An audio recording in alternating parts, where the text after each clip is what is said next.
بسم اللہ الرحمن الرحیم۔ السلام علیکم اسلامک ٹیچر کے پیارے دوستو۔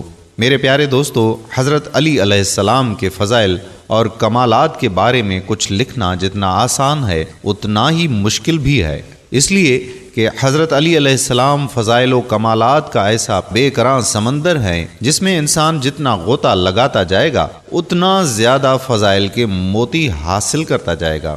یہ ایک ایسا سمندر ہے جس کی تہہ تک پہنچنا ناممکن ہے۔ آپ علم کا دروازہ ہیں۔ میرے دوستو، سیدنا علی المرتضیٰ کرم اللہ وجہہ باب شہر علم ہیں۔ آپ رضی اللہ تعالی عنہ علم و حکمت کا بحر بے کنار ہیں۔ علم ظاہری ہو یا باطنی، آپ رضی اللہ تعالی عنہ دونوں میں منفرد و ممتاز مقام رکھتے ہیں۔ سید الانبیاء صلی اللہ علیہ وآلہ وسلم نے حضرت علی المرتضیٰ رضی اللہ تعالی عنہ کو باب شہر علم قرار دیا۔ قیامت تک آنے والے اہل علم و حکمت حضرت علی المرتضیٰ رضی اللہ تعالی عنہ سے فیض لیتے رہیں گے۔ سیدنا علی المرتضیٰ کرم اللہ وجہہ کی علمی بصیرت کو سامنے رکھتے ہوئے حضرت صلی اللہ علیہ وآلہ وسلم نے فرمایا کہ میں علم کا شہر ہوں اور علی اس کا دروازہ ہے۔ حضرت صلی اللہ علیہ وآلہ وسلم کے حدیث مبارک کی روح سے شہر علم میں وہی داخل ہو سکتا ہے جو پہلے باب علم سے استفادہ کر سکے۔ سیدنا علی المرتضیٰ کرم اللہ وجہہ کے علم و فضل کا چرچا پورے عرب میں تھا۔ آپ کے در پہ اپنے مسائل سننے والے صرف مسلمان ہی تشریف نہیں لاتے تھے، بلکہ یہودی، عیسائی، نصرانی اور دیگر مذہب سے تعلق رکھنے والے بھی آپ سے اپنے مسائل سے رجوع کرتے تھے، اور علم کے سمندر مولائے کائنات انہیں جواب دیتے تھے۔ سیدنا علی المرتضیٰ کرم اللہ وجہہ نے ایک ایسا فیصلہ سنایا تھا جس کا تعلق علم ریاضی سے ہے۔ ایک مرتبہ آپ مکہ مکرمہ کی گلی سے گھوڑے کی رکاب تھامے گزر رہے تھے کہ ایک عربی عورت نے آپ کو آواز دے کر کہا کہ یا امیر المومنین، میرا بھائی 600 درہم چھوڑ کر مرا ہے، جس سے میرے حصے میں صرف 1 درہم آیا ہے۔ سیدنا علی المرتضیٰ کرم اللہ وجہہ نے دریافت فرمایا کہ تیرے بھائی کی کتنی اولاد ہے؟ اس نے کہا کہ 2 بیٹیاں۔ آپ نے فرمایا کہ اس میں سے پونا حصہ یعنی 400 درہم اس کی اولاد کے لیے ہیں۔ پھر دریافت فرمایا کہ اس کی ماں بھی زندہ ہے؟ عورت نے کہا کہ ہاں، اس کی ماں بھی زندہ ہے۔ سیدنا علی المرتضیٰ کرم اللہ وجہہ نے فرمایا کہ 6واں حصہ یعنی 100 درہم اس کے ہوئے، 8واں حصہ یعنی 75 درہم اس کی زوجہ کے ہیں۔ پھر دریافت فرمایا کہ تیرے کتنے بھائی ہیں؟ اس عورت نے کہا کہ مولا، میرے 12 بھائی ہیں۔ سیدنا علی المرتضیٰ کرم اللہ وجہہ نے فرمایا کہ 12 درہم فی کس کے حساب سے تجھے جو 1 درہم ملا ہے وہ ٹھیک ہے، اس میں سے تیرا اتنا ہی حصہ بنتا ہے۔ ایک مرتبہ سیدنا علی المرتضیٰ کرم اللہ وجہہ ممبر کوفہ میں خطبہ دے رہے تھے۔ سامعین میں سے کسی نے علم ریاضی کا ایک سوال کیا کہ مولا، اس عدد کا نام بتائیے جو 1 سے لے کر 9 تک تمام ہند سے اس کو پورا تقسیم کر سکے اور کوئی کسر باقی نہ بچے۔ سیدنا علی المرتضیٰ کرم اللہ وجہہ نے فرمایا کہ اس عدد کو حاصل کرنے کے لیے ہفتے کے دنوں سے سال کے دنوں کو ضرب کر دو۔ جو عدد کا مجموعہ آئے گا وہ 1 سے لے کر 9 تک پورے اعداد اس کو پورا تقسیم کر سکیں گے اور بعد میں کوئی کسر باقی نہیں رہے گی۔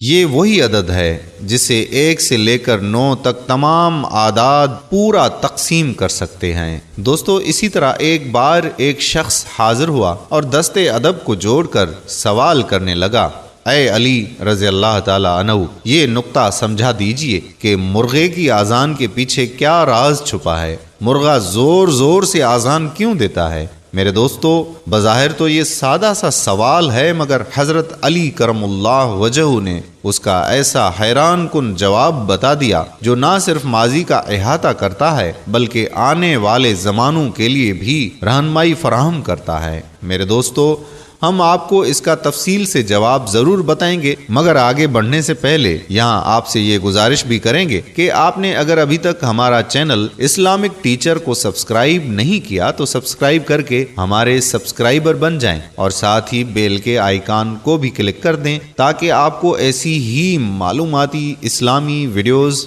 باقاعدگی کے ساتھ ملتی رہیں۔ اسلامک ٹیچر کے پیارے دوستو، بات ہو رہی تھی حضرت علی المرتضیٰ رضی اللہ تعالی عنہ کا ممبر امامت پر جلوہ افروز ہونے کا، ان کے علم کے دربار سجنے کا۔ جب ایک شخص حاضر ہوا اور آپ سے سوال کیا کہ مرغا جو اذان دیتا ہے اس کے پیچھے کیا حکمت پوشیدہ ہے اور کیا راز چھپا ہوا ہے، تو مولائے کائنات حضرت علی رضی اللہ تعالی عنہ کے جواب کا مفہوم یہ تھا کہ اللہ تعالیٰ کے ہر کام میں، ہر چیز میں، ہر مخلوق میں کوئی نہ کوئی مصلحت پوشیدہ ہے۔ اس زمین پر انسان کی آمد سے لاکھوں سال قبل یہاں پر جنات بسا کرتے تھے اور وہ دن اور رات میں کوئی فرق نہ رکھتے تھے۔ جب اللہ نے یہ فیصلہ کیا کہ انسان کو زمین پر اتارا جائے تو یہاں مقیم جنات پر یہ حکم نازل کر دیا کہ وہ صرف رات تک محدود ہو جائیں، اور جب جنات نے سرکشی کی تو فرشتوں اور جنات کی جنگ کے بعد انہیں رات تک محدود کر دیا گیا۔ اس وقت یہ پرندہ آسمانوں پر اڑا کرتا تھا، تو اللہ پاک نے اس پرندے کو چنا اور اس کے اڑنے کی طاقت کو کم کر کے اس کی آواز کو اور بھی بلند کر دیا تاکہ اس کی آواز دور دور تک پہنچے، اور اس کو یہ ذمہ داری بھی دے دی گئی کہ جب جب رات اپنے اختتام کو پہنچنا شروع ہو اور دن قریب آنا شروع ہو تو یہ اپنی آواز کی صورت میں یہ حکم نافذ کرے کہ اب جنات کا وقت ختم ہوا چاہتا ہے اور انسانوں کا وقت شروع ہوتا ہے۔ اور اللہ تعالیٰ نے اس پرندے کی آنکھوں میں یہ قوت عطا فرمائی ہے کہ یہ غیر مری چیزوں یعنی فرشتوں اور جنات کو بھی دیکھ سکتا ہے۔ تو میرے دوستو، حضرت علی رضی اللہ تعالی عنہ کے اس فرمان کی تصدیق کہ مرغا جو ہے وہ جنات اور فرشتوں کو دیکھ سکتا ہے۔ میرے دوستو، حضرت ابو ہریرہ رضی اللہ تعالی عنہ راوی ہیں کہ رسول اللہ صلی اللہ علیہ وآلہ وسلم نے فرمایا کہ جب تم مرغ کو بانگ دیتے سنو تو اللہ تعالیٰ سے اس کا فضل مانگو کیونکہ وہ فرشتے کو دیکھتے ہیں، اور جب گدھے کا رینگنا سنو تو شیطان مردود سے اللہ کی پناہ مانگو، وہ شیطان کو دیکھتا ہے۔ بحوالہ بخاری و مسلم۔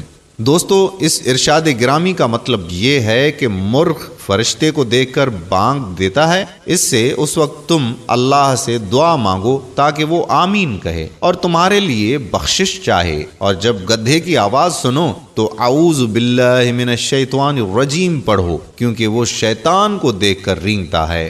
یہ حدیث اس بات پر دلالت کرتی ہے کہ نیک ہستیوں کے آنے کے وقت اللہ کی رحمت اور برکت نازل ہوتی ہے، لہٰذا اس وقت دعا مانگنا مستحب ہے۔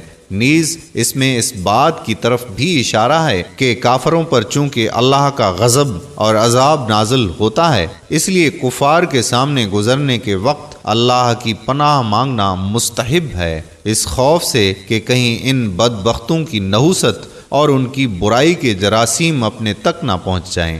گویا حضرت علی رضی اللہ تعالی عنہ کے اس فرمان کی بھی تصدیق ہوتی ہے کہ مرغا اللہ کے حکم سے اپنی آواز کے ذریعے اللہ کا حکم نافذ کرتا ہے اور جنات کو یہ حکم دیتا ہے کہ بس اب ان کا وقت اپنے اختتام کو پہنچا۔ مگر دوستو، ذرا سوچئے، ہم نے اپنی زندگیاں بالکل اسلامی تعلیمات کے الٹ کر دی ہیں۔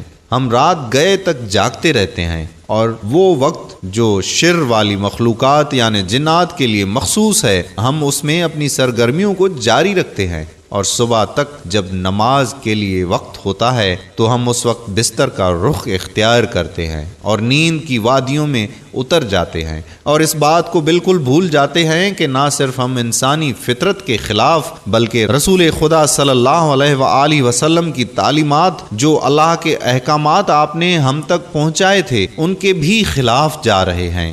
انسان جب اس طرز زندگی کا عادی نہیں ہوا تھا جس کو کم علم لوگ تہذیب سمجھ بیٹھے ہیں، تو انسان کا یہ عالم تھا کہ تمام چرند پرند کی طرح سورج غروب ہوتے ہی وہ اپنے ٹھکانے کا رخ کرتا اور سورج طلوع ہوتے ہی اللہ کی زمین پر پھیل جاتا اور اس کا فضل، اس کا رزق تلاش کرتا۔ مگر جوں جوں ہم فطرت کے قوانین سے دور ہوتے گئے تو اسی وقت ہماری زندگیاں عذاب کا شکار ہوتی چلی گئیں۔ ہم اس طرز زندگی کی وجہ سے معاشرے میں ایک دوسرے سے کٹ کر رہ گئے ہیں، بلکہ انفرادی سطح پر بھی ہم نے اپنی صحت کا، اپنے جسموں کا بیڑا غرق کر کے رکھ دیا ہے۔